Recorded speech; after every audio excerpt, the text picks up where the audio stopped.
motions on both sides. With respect to that issue, I will further note that none of the parties have requested oral argument in their pleadings on those motions, so I am prepared to rule. And I'll just note for everybody else present in the courtroom sort of the procedural posture that we're in with those motions. In support of their motions to strike the defendant's anti-SLAPP motions, plaintiffs argue that the defendant's anti-SLAPP motions are untimely because they are procedurally improper. Specifically, plaintiffs argue that Oregon law requires the defendants to file their motions, specifically their anti-SLAPP motions, prior to filing their answers to the complaints, or to the complaint in this case. Here, defendants filed their motions after filing their answers. For the rule that the plaintiffs put forward, they cite Horton versus W Protector Insurance Company. The case cite for that is 217 443 2008. It's a 2008 Court of Appeals case. And that case does hold exactly what plaintiffs argue that it holds. Specifically, that to be timely, an anti-SLAPP motion must be filed prior to the defendant filing his or her answer to the complaint.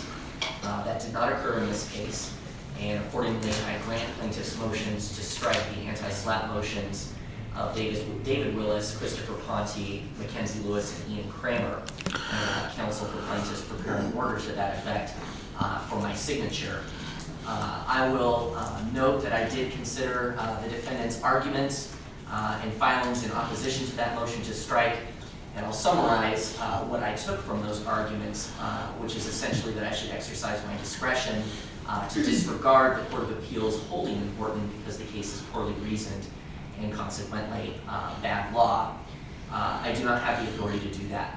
Horton is binding precedent on this court because it is a Court of Appeals case, and I cannot disregard a Court of Appeals decision even if I disagree with its reasoning.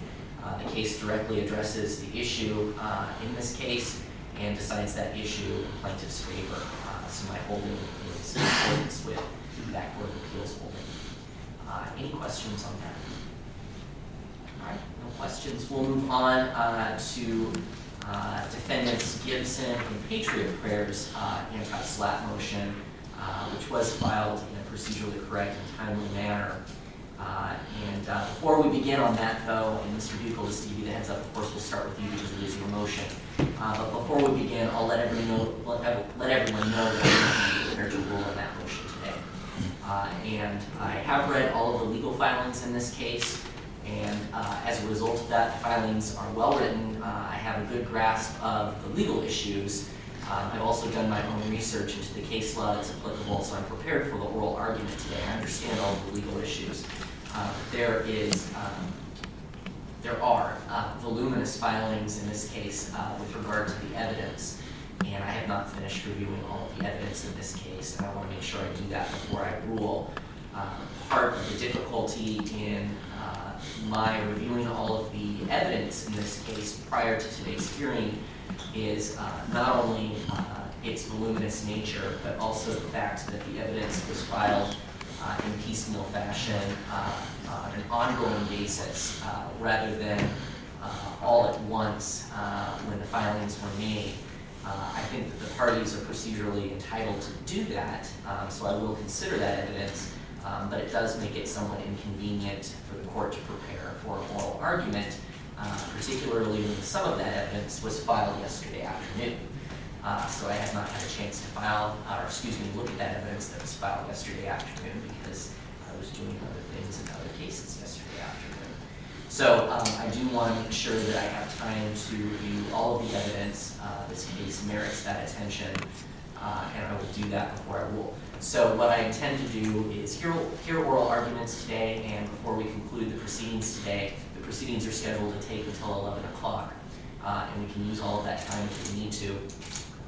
I will schedule a time for everybody to come back in approximately 2 weeks, and I'll orally rule at that time from the bench. So I don't want to keep everybody waiting any longer than that. So I should be able to review all of the evidence in that time, and also meet my other obligations in other cases. So that's just sort of a roadmap of where we are. Any questions so far? All right, Mr. Duke. I have prepared a presentation of approximately 1 hour, maybe a little less. Do we have flexibility to go after 11? We don't have a ton of flexibility to go after 11 o'clock. I have another matter scheduled at 11 o'clock. We can go a bit past 11 o'clock. Let me ask, Mr. Chavez, are you going to be presenting the plaintiff's argument today? I am, Your Honor. I don't suspect our presentation to be longer than half an hour. That said, we would appreciate every bit of argument time that we can. And if the defendants do go over an hour, we will require more time. Okay. All right. So, Mr. Buchel, if you could keep your presentation to in between 45 minutes to an hour, I think that will leave enough time for the plaintiffs to have enough of their time that they're asking for in order to respond. To the degree that we can't finish with argument today, I am prepared to set aside additional time another time to conclude oral arguments, but of course that will delay my decision in the case. It will also delay the case going forward if it does end up going forward after today. So just everybody keep that in mind. So with all of that said, Mr. Buchel, I'll turn to you. You may present defendant's argument in support of your anti-SLAPP motion. Thank you, Your Honor. There's no dispute that this is a political case. And Mr. Armstrong is a leader in the Antifa community. He makes his bar a support to Antifa. There's no dispute that Mr. Gibson regards Antifa's political objectives as threatening America's future. There's no dispute that Mr. Gibson organizes events on Facebook and people come to them. There's no dispute that the Antifa people are committed to deplatforming these events. There's no dispute that this particular thing, the Cider Riot May Day after party hosted by Cider Riot and Rose City Antifa, was not an event hosted by Mr. Gibson. It was someone else's idea. And we now know from the evidence that's coming toward the end of the case that part of the work of Cider Riot and the plaintiffs has been to work to build a case targeting Mr. Gibson, even using this undercover agent who says, after filming what happened today, he's going to come back to Cider Riot at the end of the day. And we know that they had intelligence so that they all ran out of the bar to meet Mr. Gibson even before he arrived, armed with the mace and the batons and the brass knuckles and wearing their masks and even the plaintiff masked up. And we now know from the redacted portion of the OLCC report that they destroyed all the videotapes inside what happened that day. They promised to provide them to the police that night, but then they erased them all because then we would know who was there, what they did, and there would be an ability for Mr. Gibson to defend himself by singling out some of the people who were violent to him and so forth and so on. And so the way they approach this thing shows that they're misusing the judicial process of the court, and less than 48 hours after this happens, bang, lawsuit's filed. It's a classic strategic lawsuit against public participation. Now, I understand why Mr. Gibson would draw this attention. In any period of political conflict, there are always complaints about outside agitators, agents provocateurs, or whatever. There's always attempts to hold them responsible if something goes wrong. And something did go wrong, and we'll get to that. But because the political demonstrations occur in public, whenever they involve views that are unpopular, they will involve a risk to public order. And the puzzle of this case and its importance is what happens when a group like Antifa routinely uses violence to shut down opposing views to the point where Mr. Chavez draws the analogy of a hornet's nest. Well, Mr. Gibson came and stuck the stick in the net of hornets, okay? And it's true as a matter of tort law. If someone sticks a stick in a net of hornets and people get bitten, maybe that's a tort for the people who got bitten. But the Antifa members, they're not insects. They're human beings with free will, and they have the right, free will, to ignore Mr. Gibson, to choose to respond nonviolently, or choose to respond violently. And we'll see that's what they did. And the rule of law they seek would use tort law to say if you exercise free speech rights against Antifa and some sort of violence ensues, you will suffer some crippling award of damages. Even if you weren't someone who threw anything or hit anybody or sprayed anybody. And so the question is, can Antifa be allowed to shut down speech by becoming violent just because someone appears and starts filming? I mean, talks to them. This is an important question because First Amendment law has traditionally required sort of an objective standard. You know, how does the reasonable person respond? Not some sort of hypersensitive criminal gang. And it's important because, again, they're trying to use their propensity to violence to shut down free speech. Now, the four torts under Oregon law: negligence, trespass, IIED, and intentional interference with economic relations. I want to argue that they all have the First Amendment and a judicial role built into them, that they involve important questions of law that are inextricably intertwined with the First Amendment. We know with respect to the intentional infliction of emotional distress, they have the burden to show conduct extraordinarily beyond the bounds of socially acceptable behavior. And we know that the court plays a gatekeeper role to determine, again, beyond the farthest reaches of socially tolerable behavior. That's the gatekeeper role which the court finds itself in today. And the intentional infliction of, or the intentional interference with economic relations court, same sort of thing. Improper means and an improper purpose. And what is proper? What is proper? That is a question of law for the court to decide. That the Antifa people doesn't think that objections to their views are proper, but the First Amendment tells us that political objections are a proper purpose. And so the court has to decide, what does the First Amendment require us all to tolerate? And these are all questions of law. Now, turning to the negligence case, this used to be simpler. The question would be whether there's a duty involved. Did Mr. Gibson owe a duty to the bar? And now it's turned into something about foreseeable, unreasonable risks to a protected interest and a protectable interest. Now, we think that that's also a question of law, and again, the First Amendment answers that question. In America, we don't protect businesses against demonstrators who are unhappy with the business. We just don't do that, especially if it's political reasons. So there may be a legally protected interest in business revenues, but there's no legally protected interest in being free of political protest. Let me ask you a question about that. I just want to ask a question about where the line is there that I should be looking for. Obviously, or maybe it's not obvious, and maybe I should start here. Not all speech is protected. There's a line there, isn't there? Which incites intentionally, or maybe even negligently, others to act in a tortious manner. Can't the person engaging in the speech alone be held tortiously liable? Well, the case hasn't been that well briefed, to be honest, and there is a line of fighting words cases that hasn't really been discussed.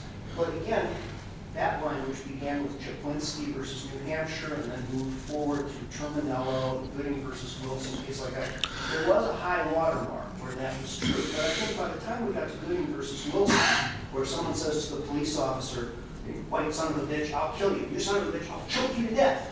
Protected speech in the context of a political demonstration, a political context. And so I think that the law has changed in that regard. And I think it also, that's the line of cases that talks about, a reasonable response. And so we have to look at what Mr. Gibson said and say, would this cause an ordinary person to reach out and throw the drink in or to spray him with mace or to throw things? That's what we have to look at under that line of cases. And I think under the Oregon Constitution, Article 1, Section 8, it's an even narrower question. And if we ever get to further briefing on that, this body of law that wasn't really discussed in the briefs, you'll see that there's cases where the Article 1, Section 8 relates to certain historical exceptions, and that's not really one of them. We have a broader protection here in Oregon.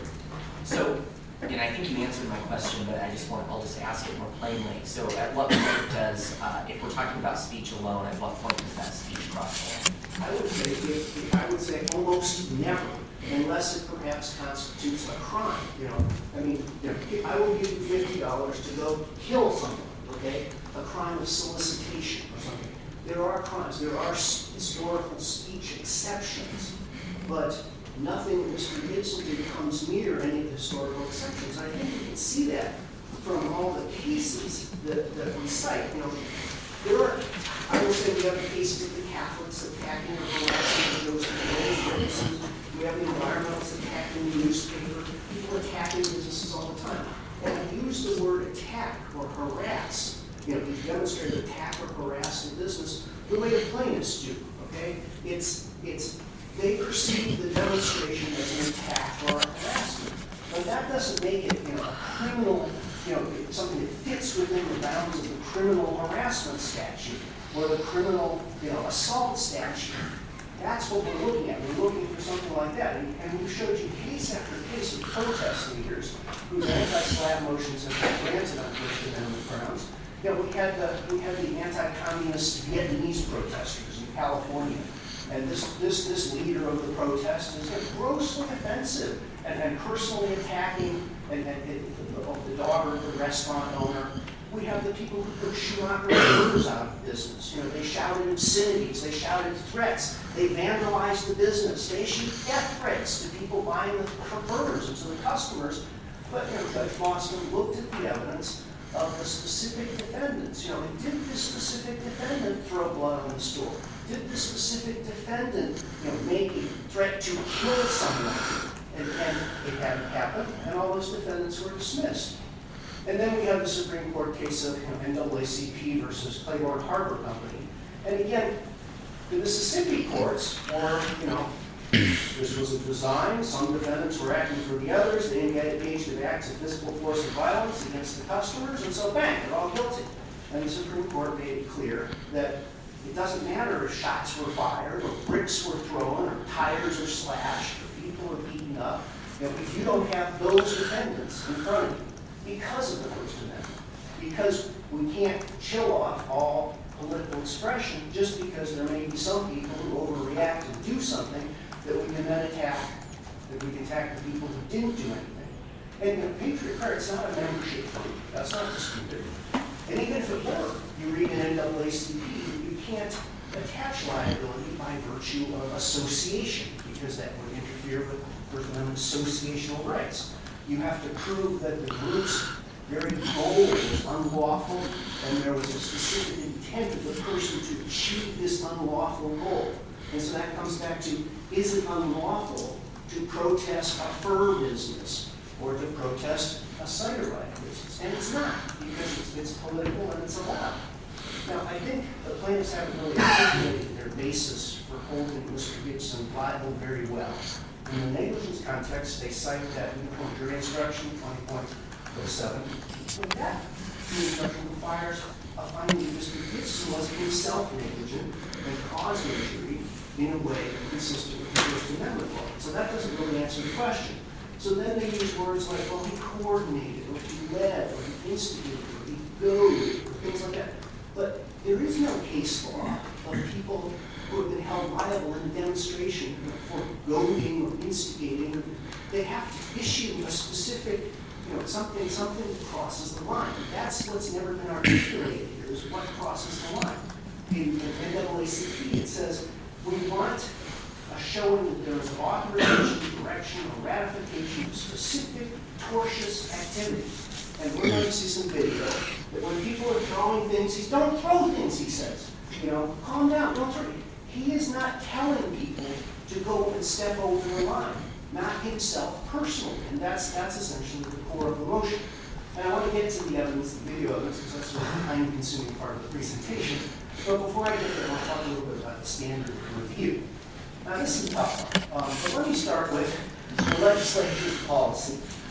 Strong policy to get these cases resolved quickly, cheaply. If we'd gotten this done in 30 days, I wouldn't have a problem with all these filings, right?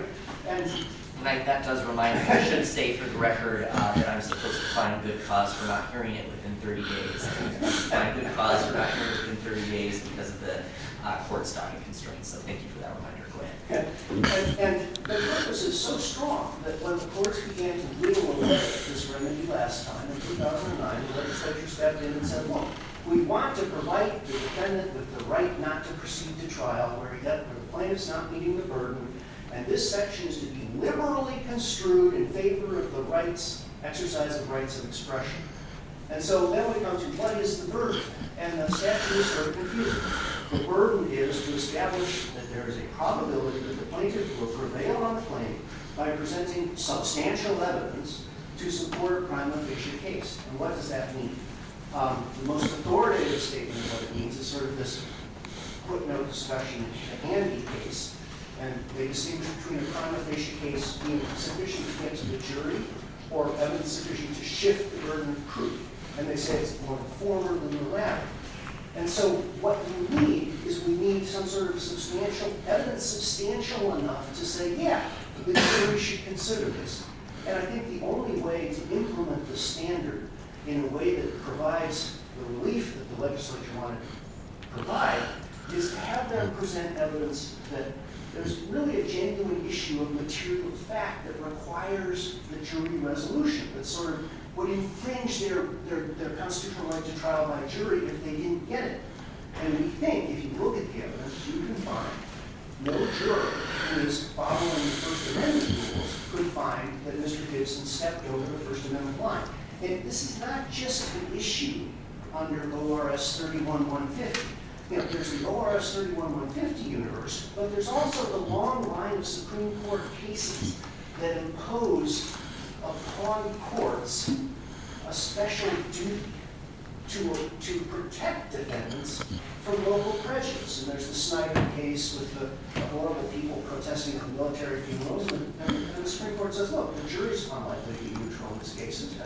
And so it's not just about, voir dire or something like that. In a context where the community regards my client as some kind of violent Nazi or something, it comes to the court's job to uphold the First Amendment and make this determination of law as to what the line is. It's not really a jury question under the Supreme Court cases.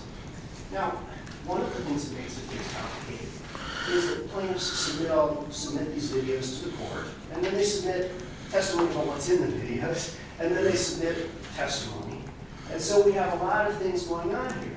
I want to suggest that two important legal principles. First of all, a lot of opinions about what is shown, they're only admissible if they're rationally based on the perception of the witness and if they're helpful to a clear understanding or determination of the fact.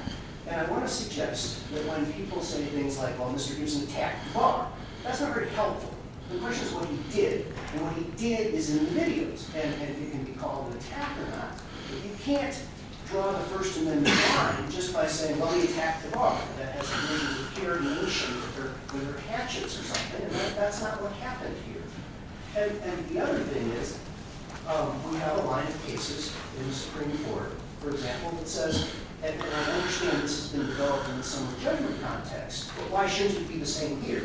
That when you have a witness who says something that's completely contradicted by the video, and I'll show you some of that, it's the video that's controlling, and it's not the affidavits that are controlling.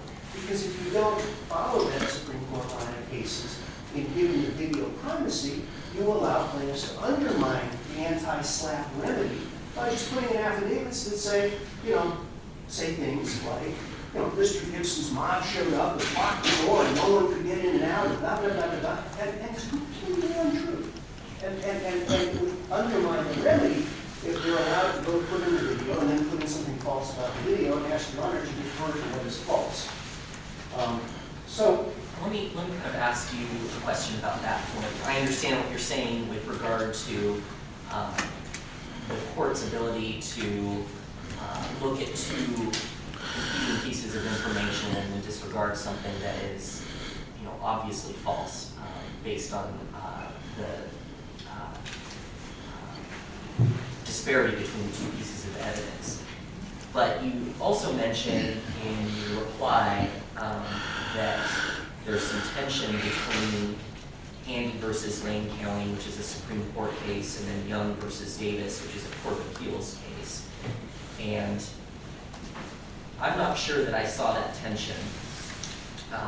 And I'm wondering if you can flesh that out a little bit more. There may have been some tension as far as how the Court of Appeals characterized the plaintiff's burden of proof under the second prong as being minimal merit. But beyond that, I don't know that there's much tension that I saw, but I wanted to know if you saw something I missed. Well, I think I was focusing mostly on the minimum merit Okay. term, but I would also say that Young was before Handy, and after Handy, we have the Wingard case. And I think the Wingard case goes into this burden of production. And burden of production isn't really explained very much. And that's why I cited the Durham versus City of Portland case, because the idea of burden of production is an idea that, again, brings the court in for some kind of role that's greater than just, well, someone said something, and so we have to go to trial. And so I don't think, frankly, that the law is very well developed in this area, because there are a lot of cases in the wake of Handy besides Wingard that explain this. But I think it's clear that when it talks about the burden of production, we have to give some feel to the legislative language in terms of, you know, what has to come forward is something that's enough to create a jury issue. Okay, so setting aside for a moment your example of a video being completely contradictory to statements made in a declaration, and therefore crediting the video and disregarding the declaration if that contradiction is obvious. Let's instead say that we have a declaration filed by plaintiff and then a declaration filed by defendants, and those are contradictory, and it's sort of reasonable minds to differ sort of situation. Are plaintiffs correct that in that situation, I am not to weigh the evidence under the standard of review, and that I am instead to simply sort of consider whether or not a rational trier of fact could conclude that plaintiff's version of events is the correct one? Yes, I guess what I would say is that the question of whether a rational trier of fact could conclude something is a question that cannot be answered without something called weighing. I think what Young was all about was the Young trial court weighed the evidence. He said, here it all is, I'll read it all, and by God, it's not more likely than not that the plaintiff will prevail. And he was essentially stepping in to be the judge. We know that's too far. Okay, so And that that's point of law from Young is still a good law here. That's the holding. That's the holding. And that holding has not been superseded. Right. Yeah, you are not allowed to say, I've looked at all the evidence, and I don't think PATRIOT is likely to prevail, so Mr. Gibson wins. Okay. I understand that. The question is, what does the burden of production mean in a context where the legislature has asked the court to consider both affidavits, command from the legislature, and see if it establishes substantial evidence in a prima facie case. And so that's when we get into what is the burden of production in a First Amendment case? What is the role of the court in a First Amendment case? And that's why we urge the court to follow all the Supreme Court authority. Because, you know, the court's got to draw the line here. Okay, and so that answers my questions about the standard review on the second part. I also have a question about the standard review on the first part. Okay. Plaintiffs argue essentially that I should look only at the allegations in the complaint and sort of treat it like a Rule 21 motion, in that I should assume the truth of all well-pled allegations in determining whether or not their claims arise from this protected speech. But it sounds to me like in your argument, your position is that I should look beyond the four corners of the complaint to the evidence that's been presented to determine whether or not plaintiff's claims arise from the protected speech activity. Yeah, I think you have to. Otherwise, there would be no free. I mean, think about if it were a defamation case. Plaintiff defames me. So is that right there in the complaint? Well, defamation is not protected speech, so the plaintiff wins. The anti-slap procedure doesn't work then. So, you know, Joey Gibson attacked this or whatever. Well, what kind of attack? You know, what exactly did he do? They didn't allege that Mr. Gibson threw rocks. They didn't allege that he pepper sprayed anybody. These words that they use are words that have to be fleshed out with the affidavits to understand what they mean. And that might be a fine distinction between what I'm talking about and the example that you just gave is that, let's assume for the moment that their complaint is more than conclusory language like so-and-so defamed so-and-so, and that there are facts, ultimate facts pled sufficient to state a claim that is not protected by the anti-SLAPP statute. Do I still look beyond the complaint in that situation to the evidence presented? Yeah, I think you have to, because the legislature has commanded the court to review the evidence filed by the defendant. And do I do that, then are they talking about just the second prong when they say that, or are they talking about the first prong too? I think they're talking about the first prong, because I think that the anti-SLAPP motion would be useless if the answer is that we only look at allegations. The whole purpose of it, here's the complaint, and then defendant comes in with affidavits. And why? It doesn't work otherwise. It would eviscerate the anti-SLAPP motion, and it would never apply. I can't think of a case where it would apply if the plaintiff artfully pleads some kind of thing that isn't the First Amendment. And we haven't briefed that question, and maybe we should, because there's been a lot of law on the question of on that question. Maybe we should bring the court's attention. But I don't think there's any case that says that you are entitled to essentially take the allegation of crime as true. So that's the end of it right there. That's not in any case that I know, and even the one they cited. That being said, I'd like to play some video, probably too much video. I'll urge the court to interrupt if it wants something played again, or played in slower motion. Okay.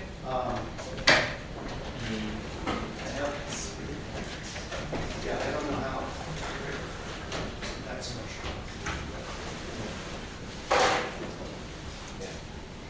And can plaintiff's counsel see the video screen from where you're sitting? All right, go ahead and reposition yourself.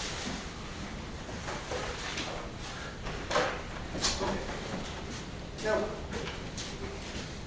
it sort of makes sense to use in chronological order, and the earliest video that is sort of relevant immediately is the video of the undercover agent, Mr. Allen. And he makes a lot of statements here that are provably false and refuted by the video, because he says things like, the videos show Mr. Gibson coordinating the attack, and you see a group of individuals waiting for his arrival in leadership. And Can he you says, describe Mr. Allen as an undercover agent? Tell me a little bit more about what you mean by that. That wasn't clear to me. well, he is, in essence, someone who is ideologically aligned with Antifa. Okay. And so he pretended to be ideologically aligned with Mr. Gibson and others, and sort of hung out with them. And then he would take videos and he would bring it back to Cider Line. Okay. And that's why, if you read the OLCC report, they have, a report of all the pictures of all the people who are associated with Patriot prayer in their minds in the bar. They've been building this for a long time. It's very interesting. So let me start with, and he says, well, go look in the videos. It's there. He doesn't provide time. So I went through the videos, and I marked all the places where Mr. Gibson's name came up, briefly, painful detail, and I want to show you what I think are the more important ones. So here's the first one, claims 3 at 2636. So Joey said, I go, I don't know what Joey's water, I won't get out there anything because I want to know. I'll go with you. Let's get a back. And I play this because Joey's going, and somebody says, well, I don't care if you're going or not, I'm going. It's not a group that's under order or anything like that. People are acting under their own initiative, and not because they're under the control of Mr. Gibson.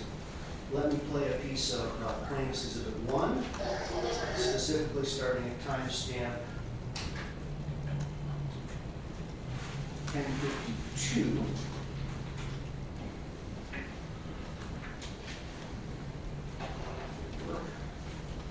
Yes, sir. We got like some more fucking numbers.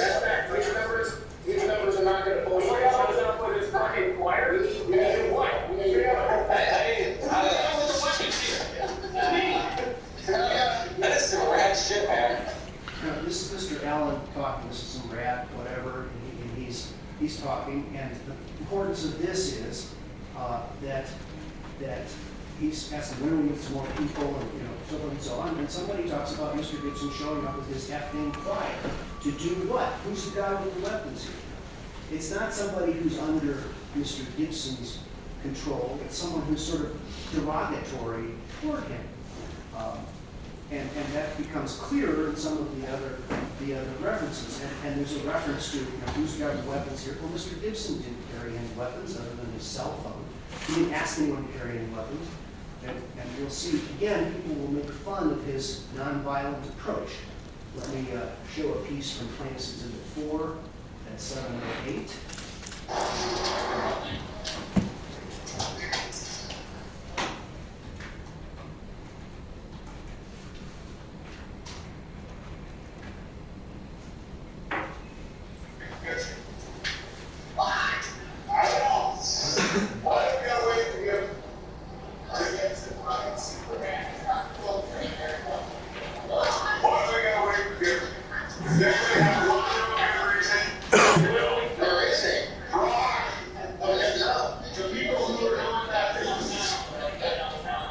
So somebody says, well, we should wait for Gibson. But give me one good reason why we should wait for Gibson. No? There isn't one. Let's rock. Let's go. No. There's no formal group or association here that connotes any sort of control or anything like that at all. And so when Mr. Allen testifies that there was a group waiting for his leadership, what he's referring to is places on the tape where someone says, well, let's wait for him. Well, no, let's not wait for him. There's no concerted action of the type that they're attempting to portray. That's what I'm trying to get at. In this next piece, it's even harder to hear. And maybe should I turn it up a little bit? If you think that'll make the voices clearer, I'm not sure if it's a volume issue. Okay. But you can try that. In the next piece, there'll be a reference to turning the other cheek, and people will essentially make fun of Mr. Gibson's nonviolent perspective. So I will now turn to Plaintiff's Exhibit 4 at about 9:10.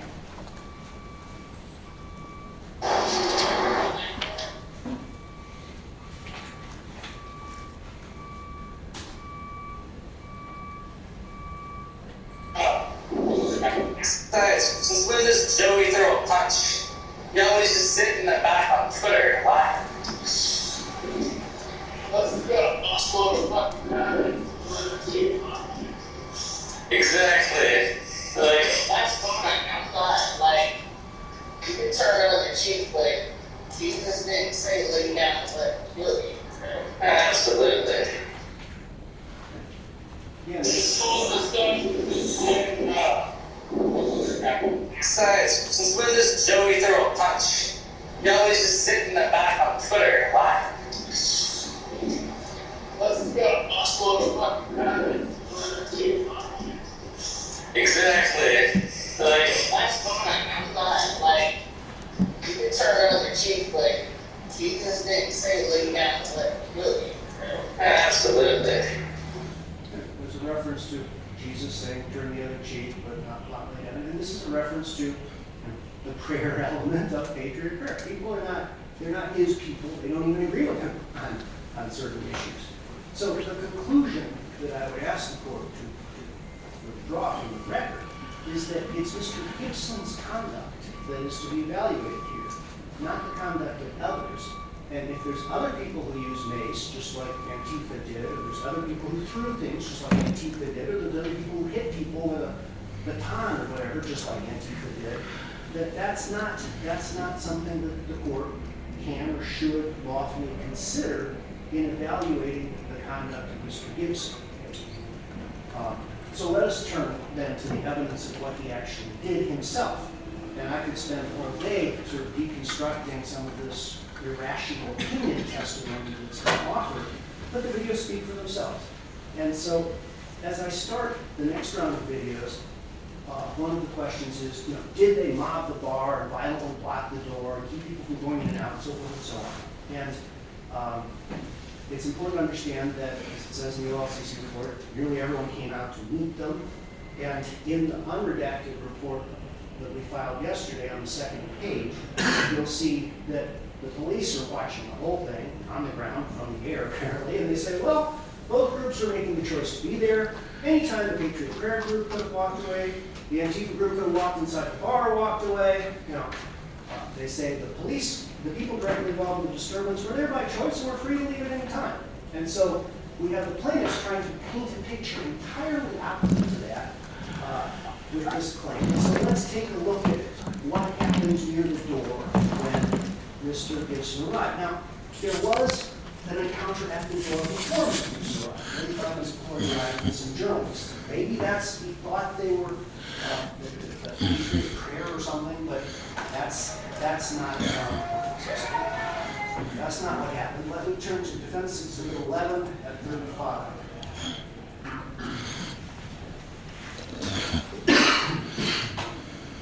Thank you, this is private property, you're not allowed to come here. This is actually public property, the sidewalk right here. Thank you. Okay, well, go get your deed or whatever. I'm not here to cause you problems, so that's right. Yeah, so they're here for violence. Yeah, we're just, the violent fuckers are afraid, they're back there. I'm just fucking checking shit out. Yeah, me too. We keep it non-violent, we keep. Now, I show this in part because this is the journalist banting with the security guard, Mr. Levasseur, the one with the darkish glasses, and he's standing at the door. This is where the door is. It's a ways down the street from the, here they are at the door, and then one goes down to the corner, and then one goes up the other street. And so we'll see a lot of stuff from there. But you'll never see anyone really getting near the door except Mr. Bucci, and we'll cover that. So let me, I can continue this tape for a while. I did, review the facts in the next 2 weeks, but essentially nothing happens at the door. There's no rush to the door, and this is before Mr. Gibson arrives. Now we can turn to when Mr. Gibson arrives let's try Defense Exhibit 11 at 5:39, right before he shows up.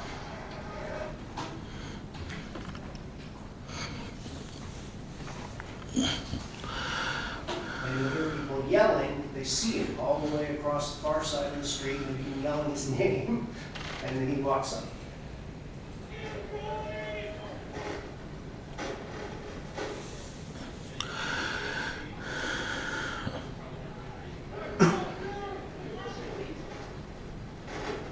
Okay, so here he comes, walking up.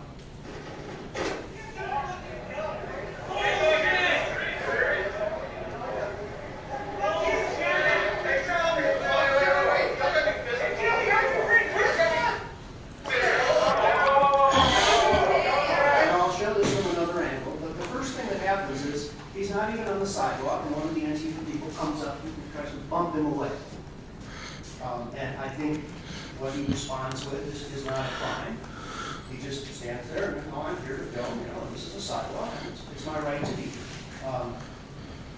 That's what's going on, but he's nowhere near the door. There's no attempt to block the bar or anything like that.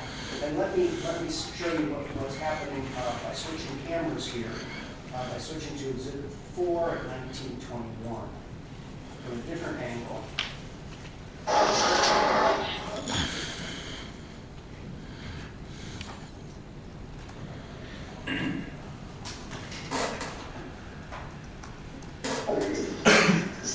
Here we see someone behind him. This one's this one to show there's no one over there.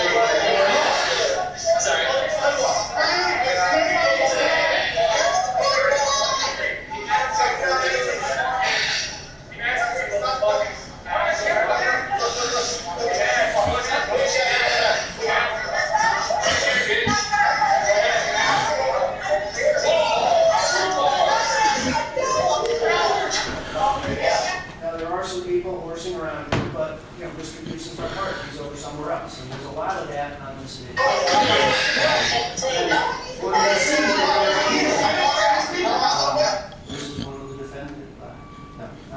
There are people who are trying to de-escalate at all times. We'll see repeated statements by Mr.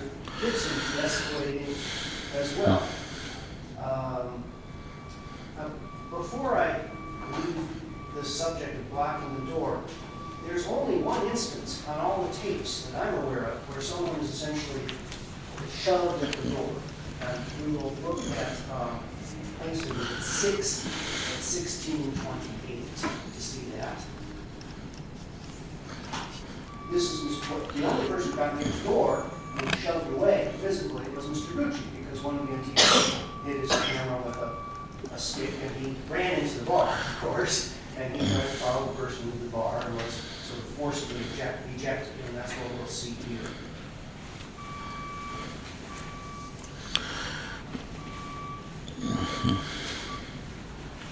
It's a little difficult to see, so I'll slow it down.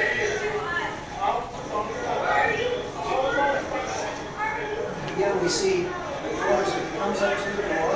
This is Gucci on the outside. This is David the street leader. They won't let him in. And he's going like this. And shoved away.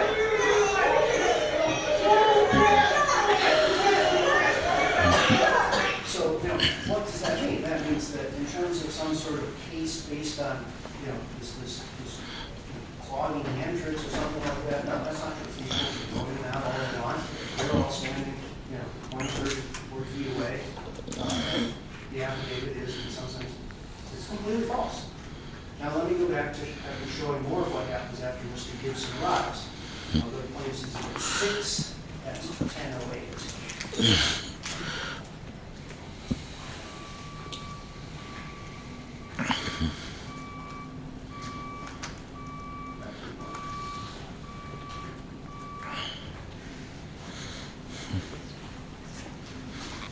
It's a little finicky.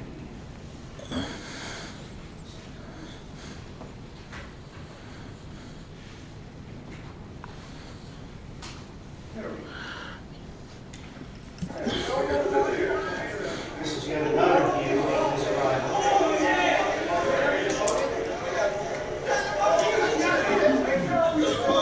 You can see better from this angle that this version is kind of pushing over. That's what's going on. I'll keep playing that.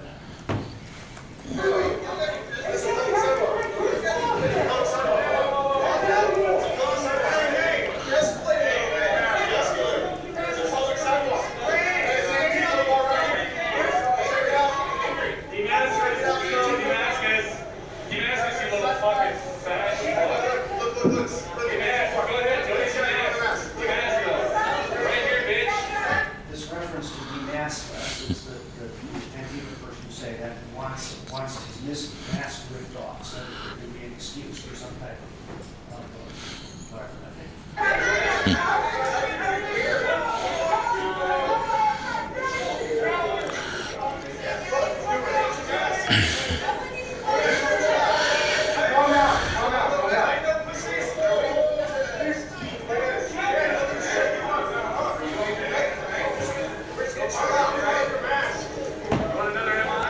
Now, you can see that a lot of what Mr. Gibson is doing is facing away from all this at the moment, looking away. I think it's important to switch to his live feed, which defendants intend to show what he's saying, because this is sort of the core of the First Amendment activity. So I will go to timestamp 145 and DX 10.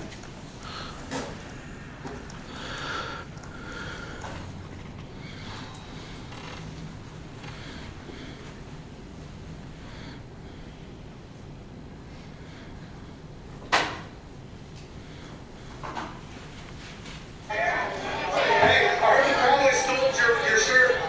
You guys used to be yellow. Isn't that true? You guys used to be yellow? Now you guys are red. This, by the way, is a reference to the affidavit testimony of the Antifa people train in yellow groups and red groups. And the red groups are the ones who hide back, run out, do violent things, and run back. So that's what's being talked about here. The yellow and red groups. What happened? Do something. Do something. Do something. Look at that.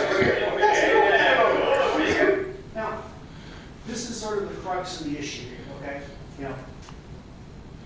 He can walk up and say nothing or do something, and people will begin to attack him. And this behavior of his is well known. That's why we heard the Antifa person talking about nonviolence. he's been attacked and beaten multiple times, and he never responded to violence. So it's, when people say he's trying to start a fight, that's not really what's going on, because there is no fight back. This is an approach that is based in, I'm going to show that these people are violent. And lo and behold, they spit on him, and he can put this on the air, and that becomes his speech. This is the political message, that these people are disorderly, violent, and respond in this way, in public affirmation. Let me show you another example from Plaintiff's Exhibit 11 that makes it clear just how extreme the behavior can get. This is timestamp 808.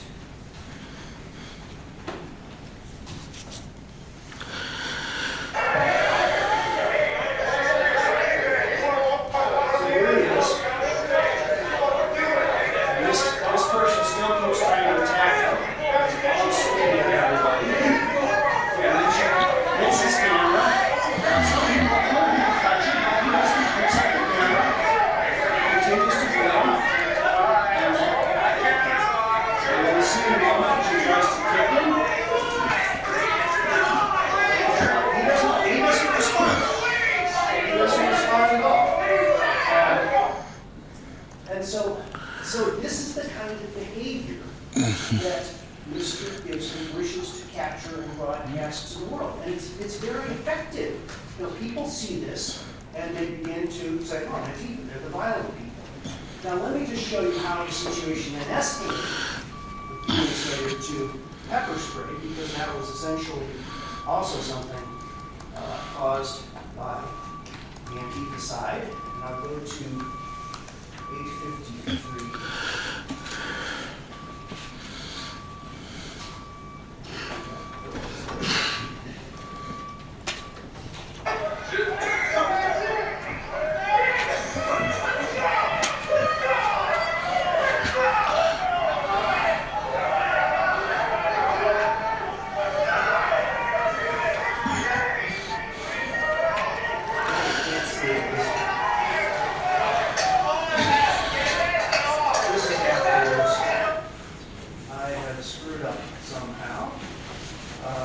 In the video, you can see that the woman who throws a drink at the demonstrator, and then the pepper spraying starts, and then that causes everyone to retreat, and then people start throwing at each other. But it's not him that's doing that at all.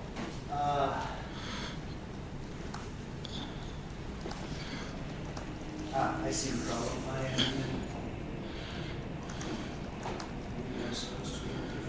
Anyway, let me move on to more of the political commentary that appears on Mr. Gibson's own broadcast. And while you're doing that, let me just check in about time. We're at about 45 minutes right now. Do you think we'll be able to finish in the next 15 minutes? I'm gonna try. Okay. It's the critical part, of course, what can, and so the answer is I don't know.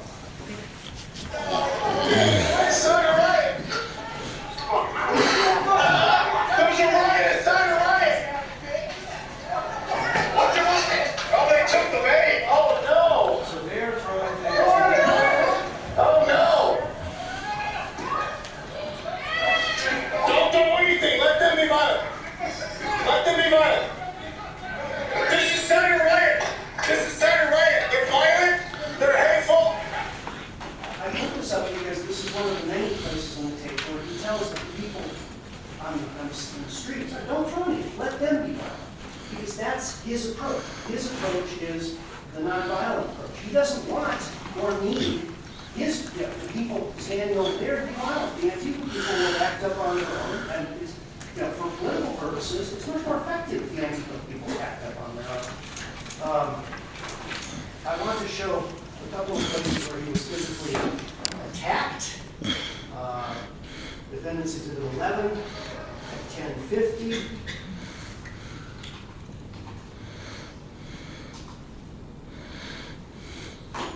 Hand over to that. See this person coming out, sprays him right in the face. He doesn't respond with violence or anything. He's just there to record their attacks. There's a second piece like that. He places it before, where he's attempting to engage in conversation with Ms. Clark, the woman who was injured, and somebody runs up while he's talking to her, distracted, and sprays him right in the face.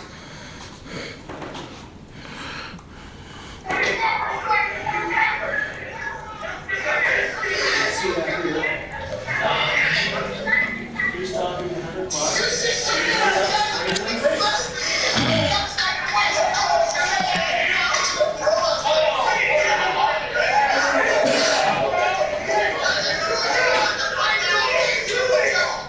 Throughout all this time, the bar owner is not doing anything. He's not trying to control people, running out, spraying people in the face. He's not, he's engaging in this thing all essentially by consent.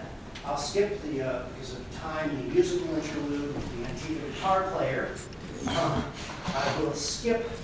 I will jump ahead to the two areas of altercation that I emphasize the most. And the first is this one-on-one street fight, because there's a lot of testimony that he instigated and refereed a one-on-one street fight. Again, completely false from the video. And the reason I say that's completely false is you can see from the video that the fight starts. I shouldn't call it a fight, I should call it a sparring contest, because that's what it is between these two people. It starts up, and it starts up while he's at the other end of the street. I want to make that very clear to show that the testimony about instigation is false. So we'll go to 17:15. And this is Mr. Gibson's live feed. You can see him standing there. And down at the other end of the street, you can see them, these two guys starting to fight. And immediately other people run to join the fight. Now, Mr. Gibson's reaction is to try and stop that from happening. This is covered in the OLCC report, and we'll watch a little bit of that just to show that.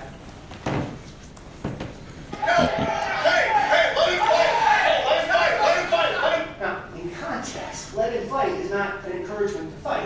It is clearly keeping the others from joining the fight. Fight, let him fight, let him fight. They want to fight, let him fight. Hey, walk over here and fight. It's mutual combat. No, hey, put your weapon away. Put your weapon away. Other people want to, get into some mass riot, melee thing here. Put your weapon away. Put your weapon away. That's what he's not trying. He's controlling. He's trying to control what's going on. Well, we're not going to get involved. Hey, stop. If they want to fight, we won't get involved. That's not right. Hey, put your weapon away. Let them fight. They want to fight, let them fight.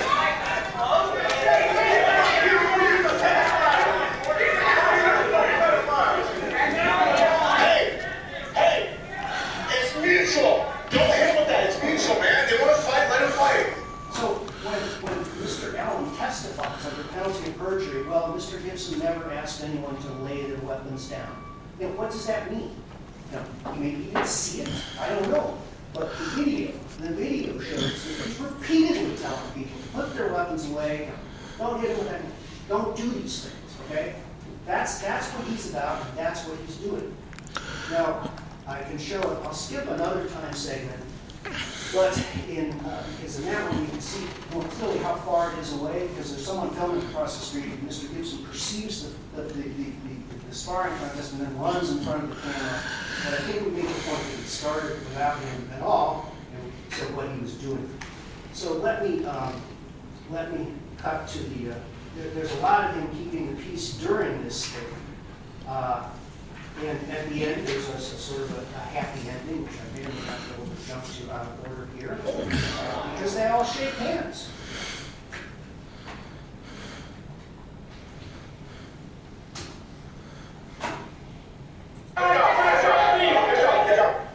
That's his hand. That's the contestant shaking hands with his opponent.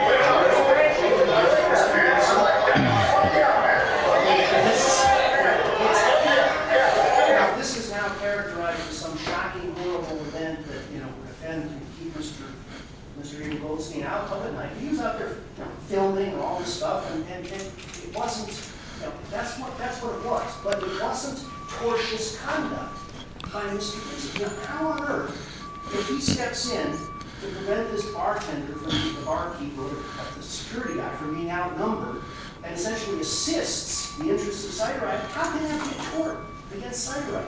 The plaintiff's not really explain these things. Now, so that went well. Now we come to the part that did not go well. And that's the part that, of course, everybody's excited about.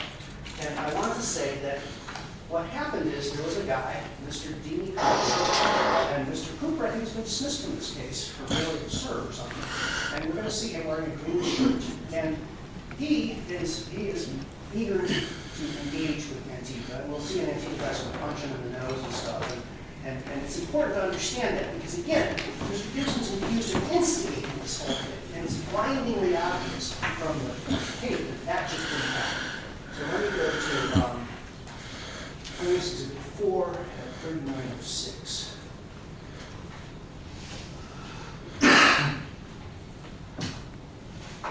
And it's going to happen fast. He's going to come across from the left. So here he is. There's something going on.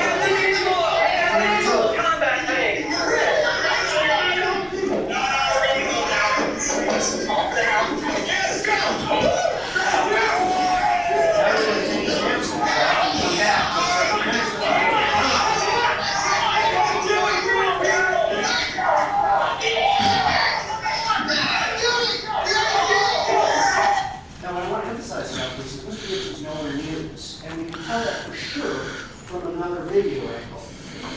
But before I do that, I want to show that Ms. Clark, for some reason, has a thing against Mr. Cooper and is shrieking at him that he's an effing coward.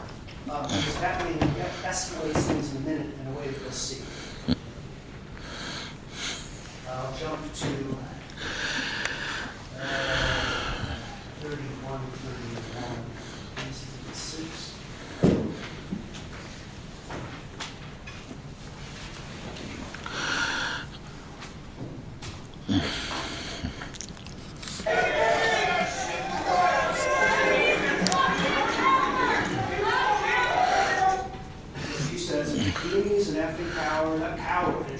Yelling at him, and they will interact again later.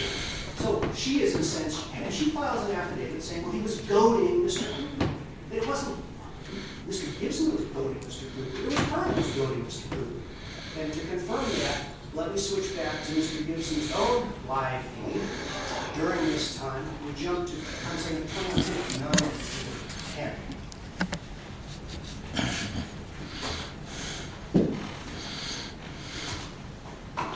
And what's happening is he's way across the street, past the corner, because he's sort of thinks it's all over. Hey, we lost! We gotta go! Wait, someone else wants to fight? Wait, we had a deal, right? Wait! It's all right. Jimmy, we had a deal! Hey, Jimmy! Another one? So now he's coming back into it. But by the time he got back into it, Mr. Cooper is already, out of the collar, wants to fight, and what goes on now is Mr. Gibson attempting to limit any escalation of that event.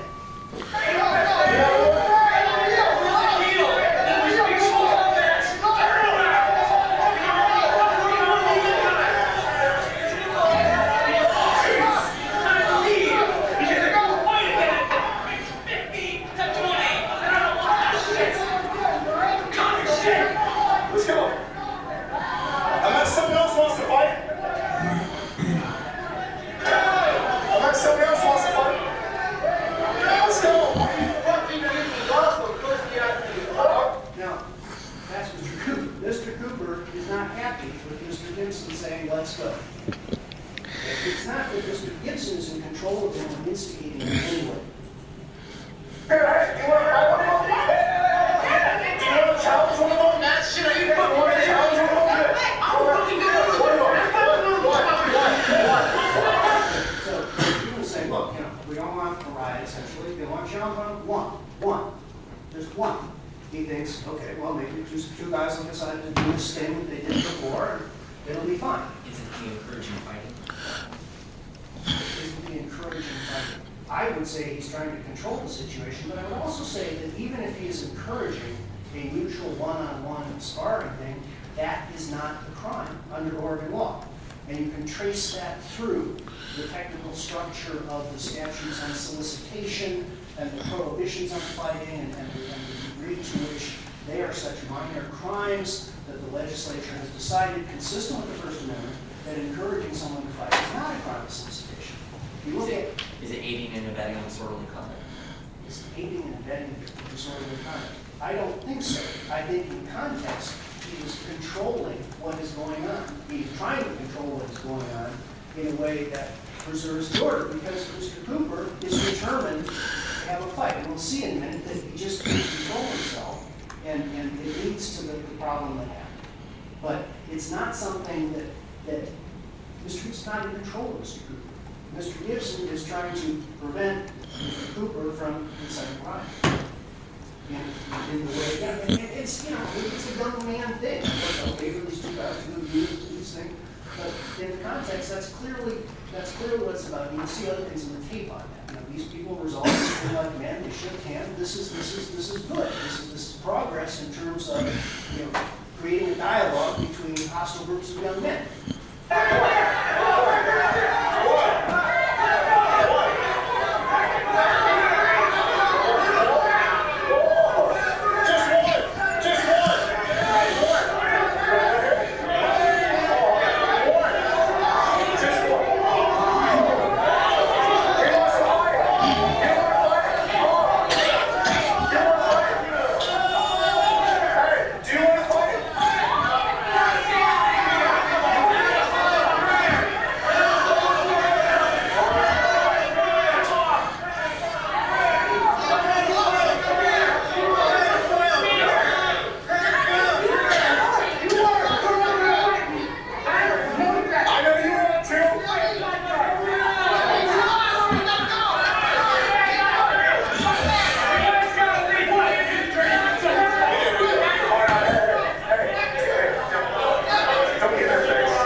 This is the incident that Clark talks about in her declaration, where she says falsely that Mr. Gibson was attacking this woman or had attacked her. That's not what's happening. He's trying to avoid problems with the behavior of Mr. Gibson.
And when you asked about aiding and abetting, you know, I don't think that where there's a whole common law solicitation, you can't premise aiding and abetting on pure speech unless it falls outside this recognized category.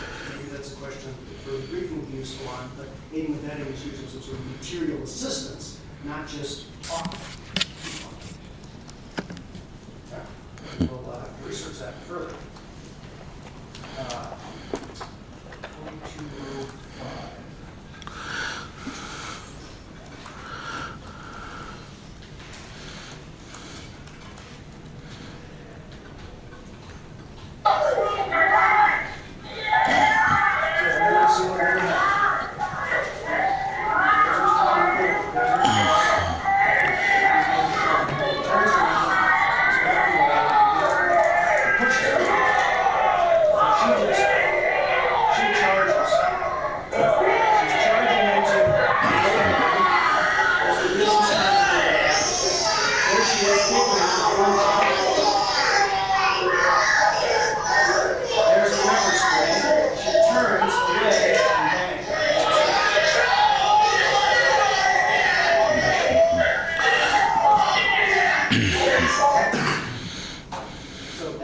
That's what happened. Now, because plaintiffs have made such a big deal about the criminal proceedings, I'd like the court to note that the Multnomah County District Attorney filed an affidavit with this court, which said, and I quote, "Video observed by Detective Trainer shows Gibson physically pushing Heather Clark." And you know, that's what they're talking about. And that's gross a misuse of, you know, someone attacking someone as you could possibly imagine. He pushed her, he fended off this violent charge that she made in the process of retreating. That was what was going on. And we can hear him saying, I'm sorry, because he is sorry. He didn't want, at any point, the demonstrators doing things that, other than this mutual consent thing, that would put the two of them sparred. So, go back to the First Amendment cases like Terminello, you know, speech may stir people to anger, it may invite public dispute, it may bring about conditions of unrest. But the question is whether walking up with the video to the bar and doing this, the action that's related to the bar, is that something that caused a clear and present danger of such a terrible evil that we should set aside the First Amendment? And I don't think so. I will also say that as a matter of burden of proof and carrying the elements, there's no big damages here. Mr. Golden Armstrong says that, well, there was a group that used to sing and they don't come in. But then he also says that he had to sell the whole thing because of his permitting problems and that lots of new people are showing up because of the notoriety. And that doesn't carry the burden of proving sort of tortious damages. That Mr. Golden Armstrong masks up with this gang and you know, it's right there, filming and so forth and so on, and helping people, you know, commit acts of violence, run to the bar and hide and so forth and so on. That's not the kind of case where a jury can find that a tort has been committed against Cider Riot. And I know he's not perfect. Mr. Gibson's not perfect. But he's concerned about the future of the country. And he's making a lot of other people concerned as well. And you may say he's a troublemaker and so forth and so on. There's lots of rallies that don't have any trouble at all because Antifa's not there. And the trouble that he's causing is, I think, under the First Amendment, the right to pay for a free society. When you walk across the street in the federal courthouse, there's the Thomas Jefferson Building right in front of the federal courthouse. The boisterous sea of liberty is never without a wave. And if we shut down people like Mr. Gibson with court lawsuits, I would believe that the people next are going to take a darker path. I don't want to see, you know, a widespread adoption of the no-face, no-case philosophy. I don't want to see, you know, people on the right deciding that the only way to protect themselves is to start masking up because, you know, they lose faith in whether the First Amendment all really works. So that's why it's a grand motion. Thank you. Mr. Chavez, I know that we're getting close to 11 o'clock and I don't want to shortchange you on time, so I'll let you get started, and after we're getting close to 11 o'clock, I think that you need more time. I'll be prepared to give you more time. It just won't be today. be as soon as we can do it though.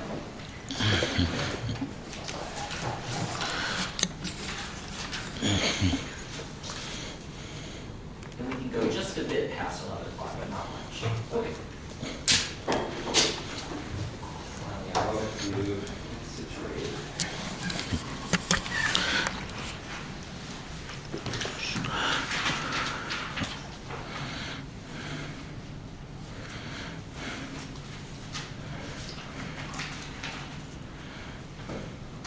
Now, the court asked earlier what sort of standard we're looking at in regards to both problems, but I'd like to start with problem two. That's the simplest one for us to resolve here today. Now, while the defendants somewhat made a hash of what standard we're actually looking at in regards to producing prima facie evidence to meet our burden of production under the statute, it's quite simple. It's been laid out in both Young and Handy that essentially it's not to require the plaintiff to prove its case before being allowed to. All the plaintiff has to do is present evidence to the court that shows that a reasonable trier could, in fact, see that this is the claims that we've made in our complaint. There's a lengthy discussion in the Handy case regarding the legislative intent, what was considered before voting on the same-sex statute, and as we see, it's about minimal merit. It's not about robbing plaintiffs of the ability, as told in the Oregon Constitution, to be able to bring a case and have a jury weigh the evidence in that case. So when the defendants just spent a significant amount of time trying to present evidence of questions of fact to the court just has to disregard all of it, because what matters is the plaintiff's burden of production. And we have made that burden, we have met that burden exceedingly, both in the evidence that we've provided through our declarations, as well as the exhibits that we've produced, some of which you just viewed right now, and as well as what's alleged in the complaint. And it is indeed an early stage in this litigation, in which case the court cannot view this as a summary judgment motion as is suggested in the briefing by the defendants. This is about production of prima facie evidence. It's as if there was a directed verdict, or it's as if the defendant didn't show up and the court still needed the plaintiff or a petitioner in a backup hearing to be able to produce evidence that the court can then make a ruling on. It doesn't mean that the court can then attempt to use the defendant's evidence to contradict what it is that is in the declarations. It just means that the declarations speak for themselves, and that's the evidence that can be brought. If the defendants want to bring these claims, bring these videos and make the assertions that they do to a jury, they're more than welcome to do that. The fact is, though, they will have to make that to a jury and not to the court at this early stage in the litigation. What about the example that Mr. Buell raises that in his view, some of the video evidence flatly contradicts the assertions made in some of the declarations? To the extent that that is true, can't I disregard the declarations? I don't think so, Your Honor. And I'd like to unpack that in a couple of stages. First, the cases cited regarding video evidence being absolutely dispositive are circumstances where there is just flatly refutable evidence. I think I'm blanking on the case name right now. But the Supreme Court case regarding police pursuits, that evidence that was presented in the Supreme Court weighed on flatly was contrary to what it was that the plaintiff said happened in that circumstance. And that is a very narrow case where that was the circumstance, and I believe the cases cited by the defendant involved a security camera in a courtroom, and the court only then considered whether the amount of force was unreasonable. And, there could have been other facts that aren't seen in that video. And in the video cited in the District of Oregon case that was proffered by the defendants. But the court only weighed that in terms of what was the force used in that moment. And I if think the example that you are describing might be a little bit different than the one I have in mind. That what you're describing is that there may be a reasonable difference of opinion about what happened when one both looks at the video and considers the declaration, because maybe the video doesn't tell the whole story. But if we do have a situation where the video does tell the whole story as far as what specific facts that we're looking at, and it flatly contradicts the declaration, in that situation, can I disregard the declaration? I would still say that that is a question for a jury. It is not a question of law. It is a question of fact, and one that at this early stage in litigation cannot be decided by the court. But you do bring up what would be my next point on this. Not everything that is in the video is dispositive. In fact, we cite in our, or testify to in our declarations that there's a lot that happened before this event. We talk about as well the course of dealings with Mr. Gibson and the city of Portland. Much as the defendant would like us to only focus on moments where Mr. Gibson is yelling things about putting down your weapon, not less than 10 seconds before that was he yelling, fight, fight, fight, and let them fight. Those words are part of the MO of Mr. Gibson. He yells and screams and cajoles and conspires and directs people to fight. And then he gets to claim, or then he attempts to claim that he had nothing to do with it.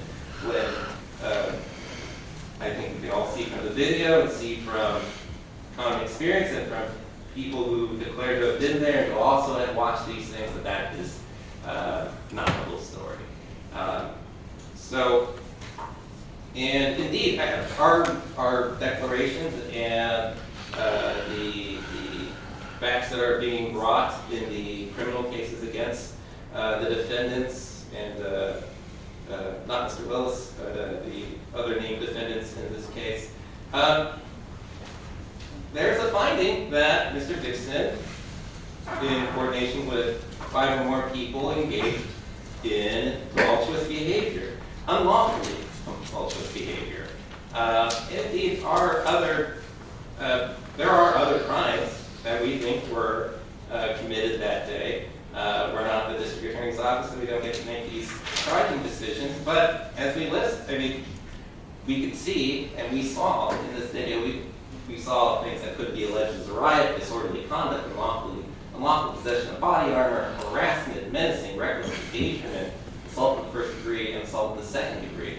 Some of those were charged, of course. And that, of course, goes to the first problem of our analysis, that this is not, in fact, protected speech. Just because somebody is yelling about nonviolence while punching somebody doesn't make it protected speech. It doesn't mean that if Mr. Gibson is aiding and abetting criminal activity while yelling about peace practices, it doesn't mean that he didn't, in fact, aid and abet a criminal act of violence. Let me ask you about 2 of the specific claims of the court, the negligence claim and the trespassing claim. To my understanding of the plaintiff's complaint, that the plaintiffs are not alleging that Mr. Gibson himself personally, physically committed those acts, but that he is liable for those acts because he encouraged, organized, directed others who did commit those physical acts. Is that a fair characterization of those 2 complaints? That is, Your Honor, and although I would add that maybe this is a circumstance where the judge could look at the evidence that's presented, but I seem to have witnessed Mr. Gibson, in fact, push and enter onto the property of Cideride in the course of the initial interactions here. But indeed, in substance, Mr. Gibson did and was the but-for cause of all 4 of the claims that we brought. And that is exactly where my questions are going. You argue that he is a but-for cause, but can you prove that if I were to conclude, and I'm not saying I am going to conclude, conclude this, but if I were to conclude that all of this would have happened if not for Mr. Gibson, is he still a but-for cause in this case? Oh, I'm sorry, can you restate that question? What if I were to conclude from the evidence that it is clear and that no trier of fact could find otherwise, that all of this would have happened if not for Mr. Gibson? Well, and the question is, can we still find Mr. Gibson liable? Well, Mr. Gibson, and again, I need to emphasize that not everything that's on the video is what's dispositive in this matter. Mr. Gibson has participated, has encouraged, has conspired with other people, and indeed, as defense counsel mentioned, this wasn't, in fact, one of the Facebook groups or Facebook events that Mr. Gibson was promoting. This tends to show that Mr. Gibson isn't only organizing these events on Facebook. There is another group, and indeed we have certain frequent flyers and usual suspects in Mr. Gibson's rallies who show up consistently wearing body armor with weapons, inciting riots, and assaulting people. And so there is more, and we allege this in our declarations as well as in our complaint. There's more facts that happened than just what's in the video. So if the court were to conclude that this would have happened, this particular event on May 1st could have happened without Mr. Gibson, I think there's still other evidence that put the stream of causation, or puts Mr. Gibson at the head of the stream of causation here. And I can see that with respect to the other two claims, the intentional infliction of emotional distress and the intentional interference with economic relations. But you think that that is also the situation with the negligence and trespass claims? Yes, Your Honor. And we can see that through, indeed, the video that defense counsel seems to provide to suggest that people were going to go do that anyways. When, in fact, nothing happened until Mr. Gibson showed up. They were waiting for him. It's as if, infantrymen were bad-mouthing their general. Ultimately, they followed their general's command. The general doesn't need to fire a shot to, in fact, cause a war or cause a battle. So, I think it's immaterial whether or not the other folks have negative views of Mr. Gibson. Ultimately, he is their cover. And that is what we allege to be Mr. Gibson's ultimate goal with doing these actions. He live streams these videos, he fundraises off of these videos, and he makes these videos with the explicit purpose of there being a riot that he encourages, starts, aids, and abets, and conspires to create. And so I do think that he is still ultimately liable in this claims. And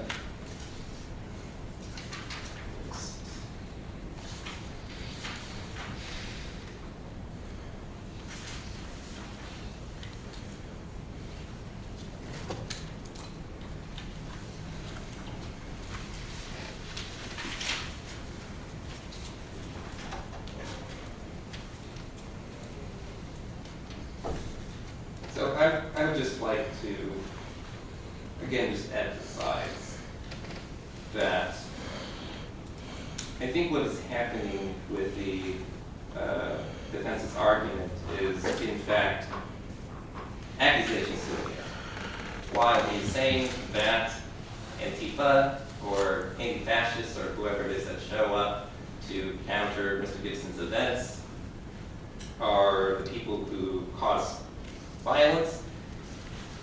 That is not what happened that day. And it's clear as day in the video that this started.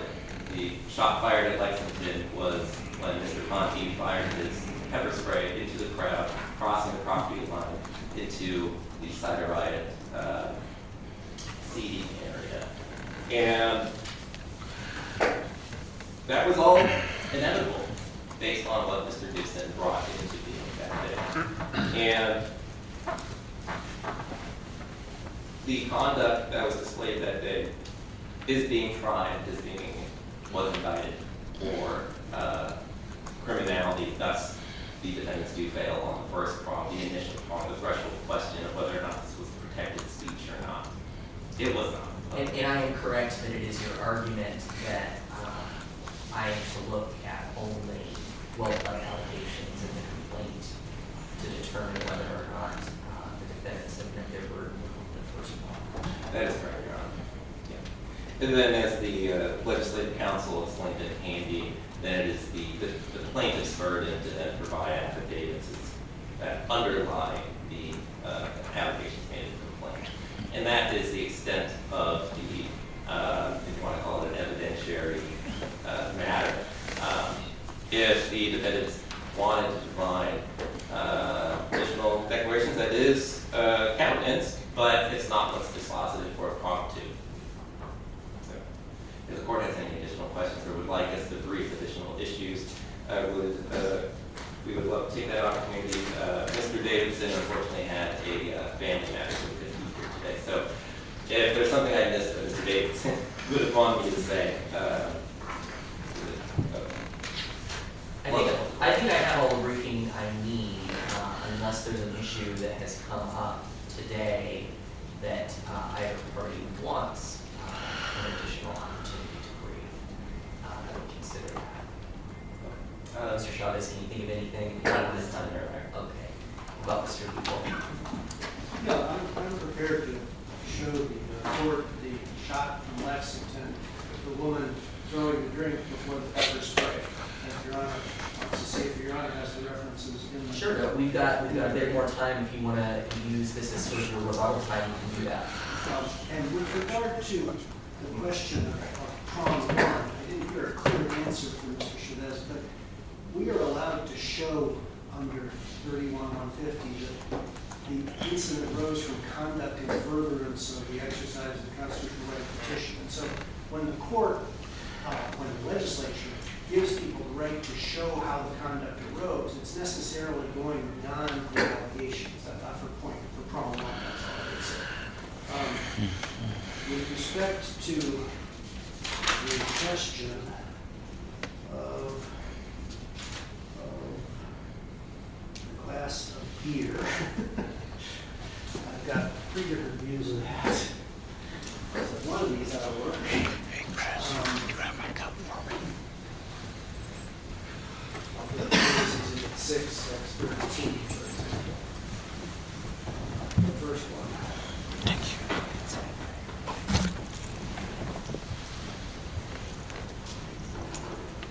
Over on the side there, and the girl in the red sweatshirt is the one we're talking about.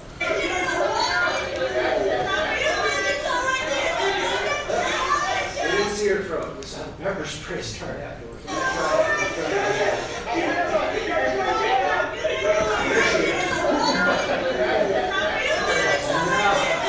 Now we got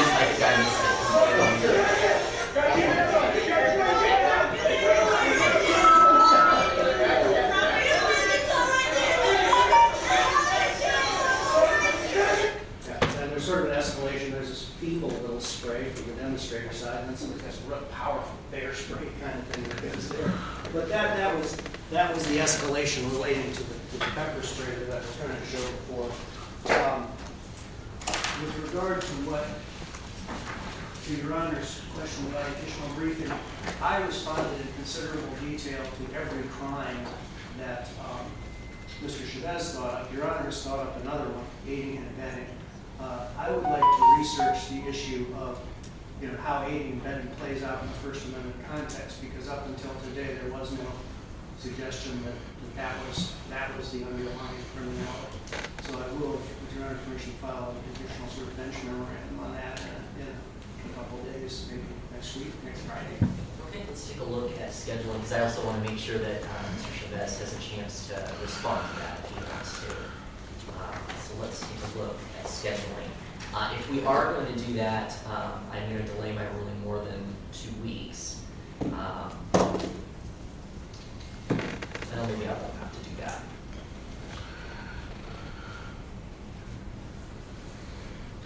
So if Mr. Buechel were to file that bench memorandum by Friday, November 1st, is the suggests, Mr. Chavez, how long would you need in order to respond? Well, I do not know what argument Mr. Bugle will make, and speaking solely of my schedule, I will unfortunately be, All cell phones need to be silenced. I'll be in Salem because of deposition, so I don't know what my entire availability is. If I can have leave with the board to file for extensions if needed, I do appreciate that. I think that's a good suggestion. So what we'll do then is, we will set, a deadline for Mr. Buchel's additional trial memorandum or bench memorandum, for Friday, November 1st at 5 p.m. And, let's say an initial deadline for you, Mr. Chavez, for Wednesday, November 6th by 5 p.m. Okay. And if it turns out that you need additional time, I will allow that. If you don't need additional time though, and the briefing is relatively brief, I'll be prepared to rule on Friday, November 8th. If we can time, the time that I was looking at for that day is 1:15, but I want to see the council, if that fits with council's schedule. Your Honor, if you are inclined to view it as a realistic probability that you can find on the first prong, just you can't look past the allegations, that's an issue that wasn't really developed very well either, that I would include in the memorandum. But if you think you're going to go to prong 2, I wouldn't bother. And I haven't decided. Okay, so I might come up with prong 1 thing there too. 1:15 on Friday, the 8th is open on my calendar. It's open for you as well. Okay. And if I could, Your Honor, I think it was brought to me that I should also mention the supplemental declaration that we filed yesterday for you.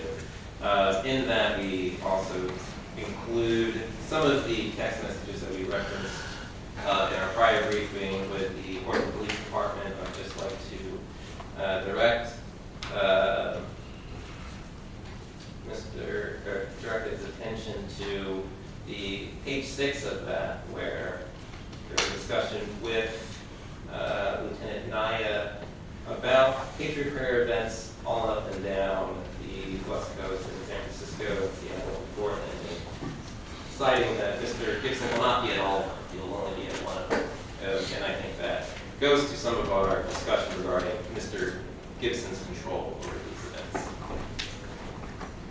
We would say that that's, I think it was several months before, it's got nothing to do with this particular after party. It doesn't contradict any of the evidence we've submitted.